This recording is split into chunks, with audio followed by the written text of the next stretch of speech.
नमस्कार दोस्तों। चलिए दोस्तों, आज भोजपुरी का जाना माना फिल्म के बारे में बताने जा रहा हूँ, जो फिल्म यूपी बिहार में बवाल मचा रही है। चलिए दिखाते हैं ट्रेलर। दोस्तों वीडियो में बने रहे। सासुसनार के अब हम न अपना बेटी खातिर मसलिया जैसन सास खोज जेकरा के हम ई घर के नौकरानी भी ना बनाई, कोई घर के बहू रानी बन। चलिए दोस्तों, ट्रेलर देखने के बाद तो समझ आ ही गया होगा कि ट्रेलर कितना बवाल है, तो फिल्म कितना बवाल होगा। दोस्तों इसे मैं रिलीज़ का बात कर दूं दोस्तों, जो कि रिलीज इसे नवंबर में रिलीज़ कर दिया जाएगा। और इसमें काजल लखमानी जो कि हीरोइन का रोल कर रहे हैं।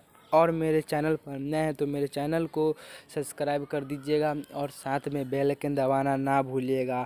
तो मैं दोस्तों इस यूट्यूब चैनल पर मैं ऐसा ही वीडियो डालता रहता हूं। मिलते हैं अगले वीडियो में। इस वीडियो